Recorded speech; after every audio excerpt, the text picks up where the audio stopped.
All right. The popular pre-lunch slot. So no one's got plans after this, right? So we've heard a lot about today, obviously, some of the macro pressures on auto insurance specifically, right? And what's that doing to the marketplace, the opportunities, the risks. So what we hope to accomplish in this panel is to get a little bit more detail behind some of the substance that we talked about today. The volatility in vehicle pricing, the complexity in vehicle configuration. What does that mean for the industry, both from a claims perspective and then also from pricing and underwriting? So I'm gonna let my panelists introduce themselves real quick. So I'll pass it over to Ryan. Great, thank you, Marcus. My name is Ryan Mandel. I'm the VP of Strategy and Market Intelligence for Mitchell International. We are a software and services provider to the collision repair and auto insurance industries. And I think I have the funnest job at the company because I get to work with all of our North American clients, really just helping them understand the trends that are impacting their businesses and helping to drive more optimized performance inside their organizations. Okay, I'm Kathy Noble. I'm with JD Power. Have been there for 30 years or so. Started really young. So my passion is the automotive data. So I've been in the industry for 30 years, focused on the automotive data, and get to create products with it. So lots of fun. Hello, everyone. My name is Scott Austin. I am with JD Power here also. I am the Vice President of Data Strategy. Kathy has quite a longer tenure than I do. I have started as an employee about 3 years ago, and I actually founded a company that competed against JD Power and was purchased and folded into the family here. We took you right off the map by acquiring you, right? Yes, they did. Yeah. Well, before we get started, I do need to give Ryan an unsanctioned JD Power award for hustle and effort. He had multiple travel delays to get here, so Keith, apologies in advance. I am giving a trophy away.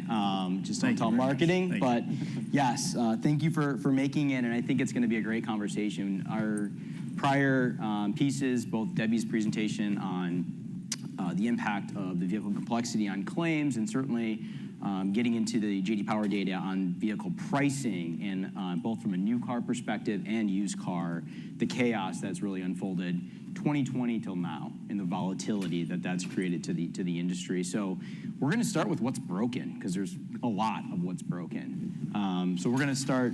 Kathy, I'm going to ask you for your perspective. What are you seeing from a acquisition, underwriting perspective? The questions you're getting from clients day and night asking for help? Yeah, it's definitely the world has changed in the automotive industry for sure.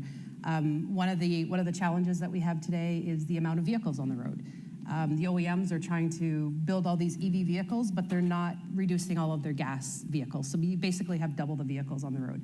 So you've got more vehicles on the road, and then you get more complex vehicles on the road, which, as an F-150, for example, can have 44 trims. So it's crazy the amount, and then the EVs on top of that, the amount of trims that the OEMs are making. So you get the amount of vehicles and the amount of configurations, and then the complexities of those vehicles. So the challenge is knowing exactly what's on those cars and trucks going down the road. Being able to know from a 17-character VIN, basically, the birth certificate of the vehicle, what exactly is on those vehicles, as opposed to just decoding at a potentially trim level or a model level, for sure. Absolutely. Yeah, and I think, what we see, because Mitchell operates primarily in the claims space, is that level of complexity that exists in the automotive industry really has ripple effects when the vehicle's involved in an accident. And so you start to see that complexity play out when you're trying to determine what are the operations, what are the actual repair procedures for a specific vehicle, because it changes depending on its configuration. It depends on what kind of packages are equipped on that vehicle to determine what kind of repair procedures and how you actually go about repairing that vehicle safely and properly. In addition, when you're talking about total loss, all these different configurations change the value pretty dramatically. They change the value dramatically, and not understanding the clarity of how that vehicle is configured means that you could be offering up an inaccurate settlement to a consumer when their vehicle is involved in a total loss. And so that's kind of how it plays out from a cost perspective. But even if you take a step back and look at from an underwriting standpoint, you have to know all this stuff before that vehicle is involved in a claim. You can't wait till it's involved in a claim to start diving into what's on this vehicle, because now you haven't priced risk appropriately, understanding what does the financial exposure look like, understanding, depending on the safety configurations and all the ADAS packages, there's potentially different levels of frequency that vehicle can be involved in. If it has auto emergency braking or if it doesn't, that makes a change in terms of what is the likelihood that vehicle is involved in an accident, but it also changes what is the cost of repairing that vehicle with that technology. So there's really many different pieces in terms of the underwriting and claims life cycle to where this level of complexity really comes into play. Yeah.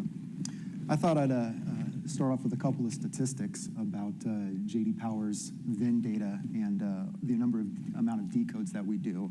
Last year, we did 8 billion decodes in the automotive industry. That's including insurance. And in the insurance market, we do about 20 million every month just for insurance. And that is getting down to those vehicles' very specific configurations, including how the vehicle was built out, all of the features that are in that vehicle. And I get in that a little bit more in a second. But a couple more statistics are 70 to 80% of all vehicles being manufactured right now have some sort of ADAS component on it. And of the 80%, 50% of those are configurable, which means that you need that 17-digit VIN code to be able to understand what you're underwriting and insuring, and also all of the downstream processes later. So really, vehicles have evolved from just being a shell, where the shell has the value, to all of the features and components and electronics packages on that vehicle being what is truly valued right now. And I thought Sean McGinnis gave a great quote earlier about asking the right questions. And having all of that information about that vehicle means that you can ask the right questions as a follow-on, as opposed to just starting with a blank slate, i.e., what are you insuring? Is it a pickup truck or is it a sedan? Does it have all these features?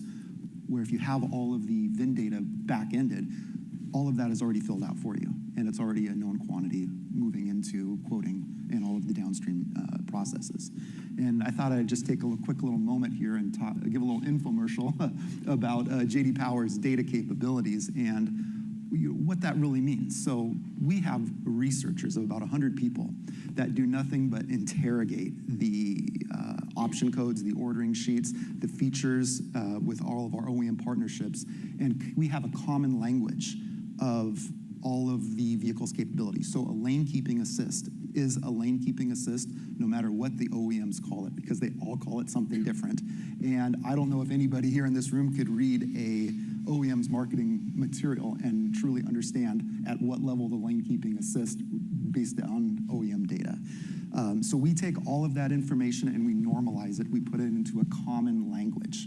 So downstream consumers of that can treat each one of those components the same across all of the OEMs and all of the different vehicle types. So if you expect a sunroof, it's a sunroof. Lane keeping assist is lane keeping assist. And it really removes all of the ambiguity that all of the OEMs insert into the complex configurations of vehicles. So our goal is really making it easy so all of our data partners can consume our data and make intelligent decisions on that. Yeah, thank you, Scott. And I think that kind of, it fits where we are today. Historically, vehicle data, vehicle values, it was a downstream data element for claims handling. With the world radically changing, and we see, as Steve mentioned, about 53% of consumers out there actively shopping for auto insurance, the new battlefield is moment of quote. How precise can you be at moment of quote to have an underwriting product that can be profitable once you win that customer? And now you use AI and large data. If you can capture that information at policy inception, the ability to use that through the customer journey and the life cycle to pre-populate things that will come down through personalized reviews, coverage reviews, looking at the claim. When the claim happens, the inevitable F&OL process, how much can you pre-populate? You'll know if that vehicle needs to be towed before the consumer even gets on the phone to talk to somebody. So the amount of information available and to be able to monetize that and operationalize it, we're really seeing all the activity start at that moment of quote. Every carrier we work with, which we're very fortunate to work with the vast majority of the industry, they say two things that are important to them. And it's usually 60-40, 50-50, but it's profitable growth and strategic retention, right? Everyone wants that unicorn customer, bundled customer, and they want to to be able to make a profit off of that customer. So if you're not creating these data sets and leveraging these data sets, you're at a disadvantage as the consumer's out there getting their 3.5 quotes as they're actively shopping. So how do you play offense in this market and mitigate some of the downstream effects? So I think that's what's going to be interesting here, is kind of talk about the downstream effects, because you're living it day in and day out, dealing with the shops. The total loss experience is becoming a huge quagmire for the industry. It's a defection, catalyst. Mm-hmm. So maybe you can talk a little bit about that. Sure. So number one, I think when you look at that profit and growth standpoint, if an insurer is operating the same way from an underwriting perspective that they did 10 years ago, that's not going to be effective. I mean, just relying purely on symbol data it's antiquated. And when we look at just the amount of change from one model year to the next in the cost of repair, it is significant when you actually see a body style change. When you go from one generation of vehicle to the next, like for instance, we looked at a 2017 Camry versus a 2018 Camry, and if you actually look at the cost of repair for the 2018 Camry, it's about 30% more than the 17, because so much changed with that new model year vehicle. Most insurance carriers, when that vehicle was a couple years old, were pricing policies identical to the 2017, even though there's a drastically different cost ratio that's involved. Now, you're right, when you bring up total loss, one of the interesting things is that when we were talking earlier about kind of the catalyst for shopping around, and shopping for insurance companies, for your different insurance companies at an all-time high right now. Well, the catalyst oftentimes is a pending vehicle transaction.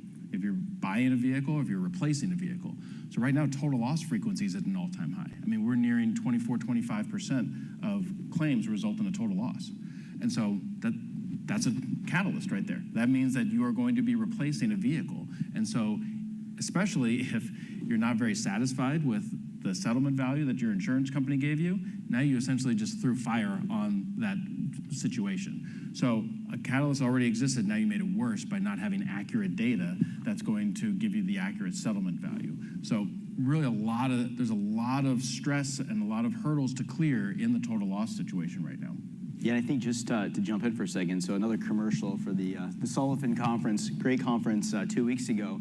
We had a gentleman from Caliber just talking about, because of the stresses on total loss, the significant increase they're seeing in consumers financing their deductibles, right? So we're in this environment where rate activity was spiked for auto insurance. So you've got consumers making choice out there to save a little bit on their monthly premiums by taking larger deductibles.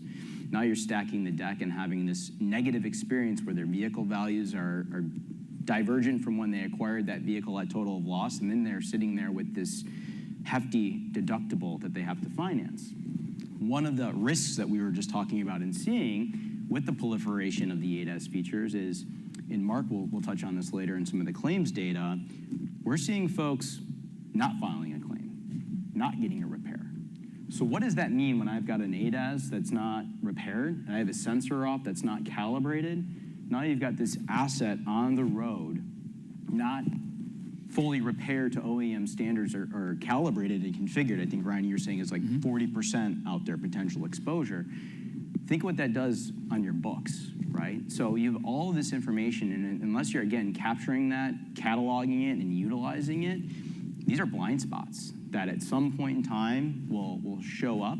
Unfortunately, it'll lead to either a financial loss, a customer loss, a lot of downstream ramifications. But Kathy, maybe you can speak to kind of what you're seeing in some of the use cases. And yeah, for sure. Definitely on the ADAS side, on the repair side. So we not only work with the carriers, but we work with the repair industry. So a good example is the windshield replacement companies, for example.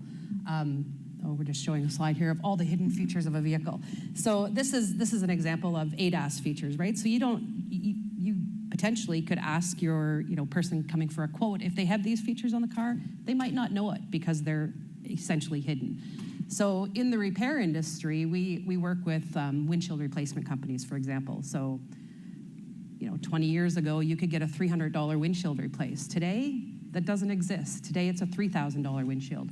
So when the windshield company goes out to quote on your vehicle, for example, they have to make sure they've got all the right parts and pieces. What sensors are hanging off the windshield? Cameras, third visor frit, like all of those fun stuff that that normal people don't think of, but we track them in our data, right? But it's all that adds to the cost of the windshield. So when the windshield company gives the customer the quote and they claim it through their insurance, that quote's accurate the first time. And they don't have to go back and forth, which just is a bad customer experience as well.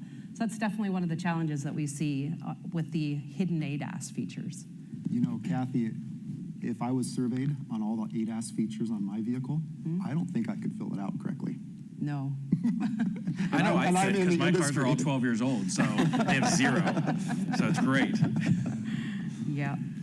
But I think you mentioned deductibles and ADAS and the risk of these vehicles that are not getting repaired. You know, when we look at deductible data, I mean, we see that the average deductible is up almost 28% in the last 5 years on average.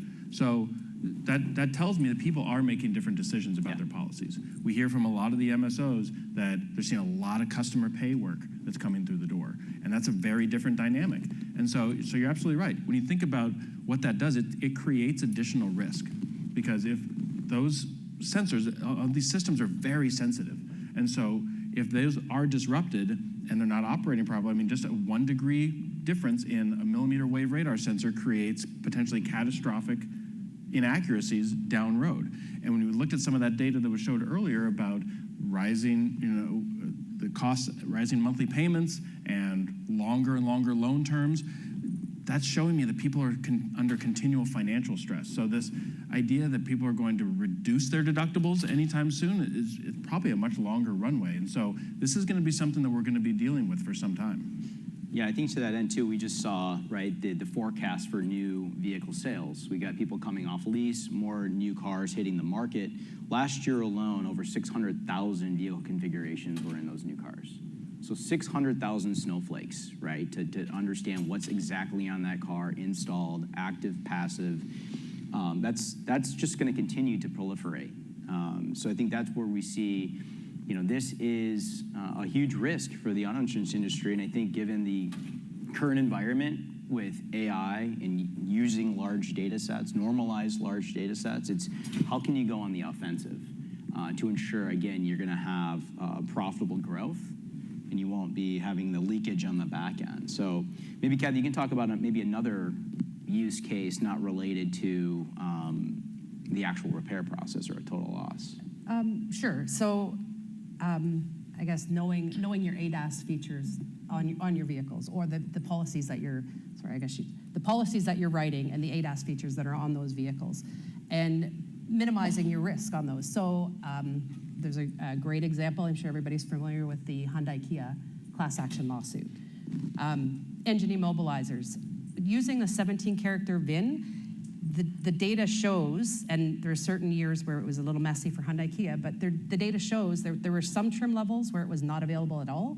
There were the next trim levels up where it became an optional feature, and then the next trim levels up where it was standard. So it's that fuzzy area where it was not available to the optional, which would be clarified with that 17-character build data record, where you could tell exactly what was on that vehicle so you would know the risk. And even today, I guess they're still on the road because Hyundai Kia hasn't fixed all of those vehicles. But that's a good example in the insurance industry, reducing the risk, knowing those ADAS features that are on your vehicles. Well, and doing so means, again, that you're just going to create all the accuracy downstream, because the ADAS, the presence of the advanced configurable ADAS, does not necessarily mean that, let's say if the vehicle is totaled, you would expect, well, if it has more advanced configurations, I'm probably going to get more salvage return for that vehicle. Mm-hmm. That's actually not the case. We actually don't see a lot of deviation in terms of salvage returns based on configuration, because of the fact that there's not as much value that's created in end of life from those features. The fact is, when you have auto recyclers that are buying these vehicles, there's no use for those ADAS components. There's no value in them. They're not being sold. They're not being reused in the industry yet. They're still extremely nascent in terms of having a second life in an aftermarket type setting. So you really have to maximize the accuracy up front to make sure that you're paying an accurate amount, that you're underwriting that risk appropriately, because that all goes into the profitability, and you can't recuperate a lot of that when that vehicle reaches end of life. So that kind of goes back to valuing your vehicle properly at the used market from a starting at MSRP versus an as-built, and then the appropriate depreciation. Yeah, I was just thinking of another potential use case of using the 17-digit VIN was all of those vehicles manufactured during COVID era, where they were de-featuring some of these vehicles, and some of those de-featuring vehicles were ADAS features because of the chip supply shortage. And without the 17-digit as-built information, you're still blind to that, whether that was decontented or not on the vehicle. Yeah, Yeah. great point. So knowing that these are all the boogeymen, right, that keep us all up at night as practitioners, what are some of the things that the industry can do, and where are we going? Well, I think I can take a stab at that. I think the industry can number one, look to non-traditional data sources, and whether that's JD Power, whether that's an information provider like a company like Mitchell, but looking at ways to price risk.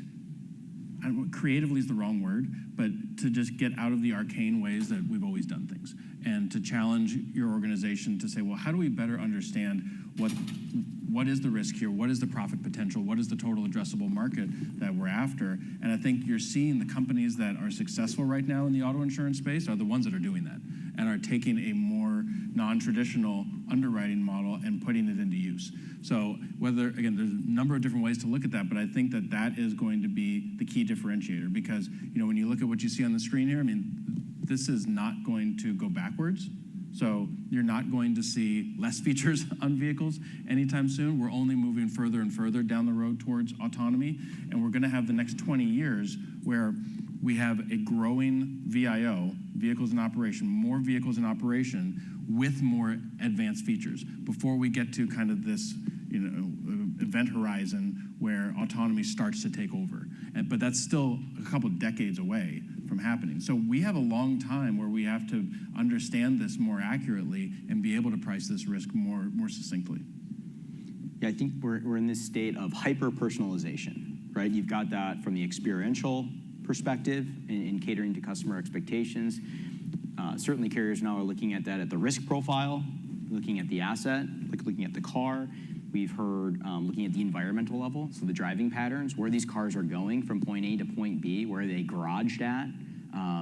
All of this information, that's going to be the recipe for winning in this new zero-sum game, right? How hyper-focused can you be and diligent at point of acquisition to capture that customer at that moment, retain that customer at renewal, and then set yourself up and your claims team up to deliver on that promise when they have that eventual claim. Like Kathleen? Yeah, and Ryan, just to expand on what you were saying about a couple decades away from being autonomous driving for sure, but we have time to pivot to more of the vehicle features and less of the driver, right? So really understanding the car, the vehicles That's right. on the road, and less about the driver. Because there will be a time that comes when the liability shifts. Yes. And that's going to change the coverage model very dramatically when you start to say, well, at what point is the vehicle liable for a wrong decision as opposed to driver behavior? So you're right, we do have a period of time when you can gradually get used to that, but organizations have to be intentional about doing it. Right, I agree. Yeah, so it's just again what Ryan was saying, like a lot of the vehicles going up in price, a lot of the ADAS features becoming more complex, the vehicles becoming more complex, the technology is just going to continue to grow. Not going to be able to keep up with it for sure. But, yeah, and I know the next kind of emerging need for the marketplace is that connected car data, right? Right. And that's kind of the missing ingredient right now, and certainly the OEMs were all in at one point and then retrenched, right, based on some press and some exposure Missteps. there. But again, at the AIR conference, we had a great presentation from Toyota, right? It fully feels like the OEMs are coming into this space. They're intending to get a piece of those monthly premiums that the insurers are collecting, whether that's via subscription to connected car data. But that's just going to be another layer of data available to differentiate in a super competitive marketplace, right? I know we've chased that golden goose. We continue to make strides there. But future forward, what other data sets would be appealing? What other risks should carriers be thinking about? That's the connected car is definitely one of them. We want to start getting into like geolocate information. That would be great. Like you were mentioning, you say your car is parked in a secured parking garage in, I don't know, Michigan all the time, but yet we find you in California for 8 months of the year. That kind of data would be extremely beneficial. Like we talked about the ADAS features, the connected car, we'd love to get into, did the driver turn this off? What features were turned off at the time of an accident? Does that feature recycle on engine restart? So, and again, we just need the OEMs to cooperate with us a little bit more on that, but yeah, those are a few pieces that we're gonna get into. Yeah, I think there's some interesting opportunities for the insurance market in the next several years as ADAS becomes more ubiquitous or is more ubiquitous today.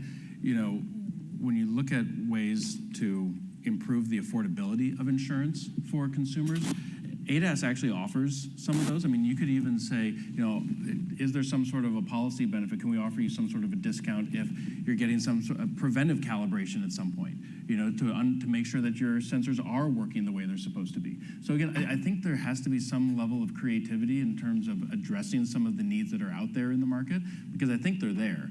And you brought up retention. I think retention is more critical now than ever, simply because of that shopping behavior that is being observed by J.D. Power and by others, and sometimes that gets just back to fundamentals, and accuracy is a big part of it. If you set the right expectations around how long it's going to take to repair a vehicle, what is the process going to look like, what is your settlement amount going to look like, when you meet all those expectations or exceed them, I mean, that's a really good experience. So then I'm not incentivized to want to go somewhere else, because there's risk for me in knowing that, well, hey, my next experience may not be this good. So I think doubling down on some of those customer experience aspects is really valuable right now. Yeah, I think the last group just touched on it too. The sheer amount of access to data. Maybe I have a groundhog in my sport coat here, but the sheer access of data that's available to the consumer, right? So, you have to think about the new world we're in, where if I'm gonna make that first notice of loss call, there's a strong chance that consumer did some research prior to making that call. And now you start to think about things like, when I get that total loss offer, and they're going and getting hyper-personalized competitive comparisons to their vehicle, if you're not using, again, that level of detailed, rich data, the amount of negotiation time, the wasted time, the increase to cycle time, again, all the downstream effects of having either incomplete data or inaccurate data, it just prolongs a pretty difficult experience in total loss. And you run into delays when it comes to repairing that vehicle. Yep. I mean, you mentioned 44 different configurations of the F-150. I mean, gosh, I remember running a body shop, and when we got an F-150, and God forbid it needed a new frame, because it was so hard to determine which frame it needed. Right. And so if you order the wrong part, now you're setting yourself up for a delay. And that completely ruins that consumer experience. So not only the fact that you could possibly repair the vehicle wrong. So a lot of different ripple effects that are caused by the lack of that accurate data. Yeah, I mean, I think we're living in a world where this isn't a nice to have. It's a necessity to maintain profitability, retention, to maintain that customer relationship. So it's here, it's not going anywhere. We even see OEMs that are more traditional in their make, model, trim packages, like a Hyundai as an example, starting to get into that customer choice. I think their new 2027s are gonna have 6 or 7 different iterations at the make, model, trim. So all the carriers all the OEM partners are moving into this direction. They're chasing higher dollar vehicles, right? So they're gonna be putting more stuff in the vehicles, more packages to drive that as-built MSRP, which is radically different than the window sticker pricing. So yeah, this is a great way just to kind of leave you as you go to these sessions in the afternoon with retention, acquisition, and claims, to think through, this data exists today. At least through J.D. Power's lens, the insurance industry is consuming 20 million 17-digit VIN codes a month. We just see that continuing to accelerate as the market share for these vehicles continues to increase. So just ask yourselves and challenge your colleagues internally, how are we using this data? Are we already leveraging it? Are we flat-footed? Are we experimenting with it? Because again, this is gonna be a necessity moving forward. So little brain dump before lunch. Really appreciate the time. We're right on time. We're not going to take any questions, but we will sit on stage if you want to grab us prior to you go getting lunch, and happy to chat, but just appreciate the time and the dialogue. So thank you. Thank you. Good job, team.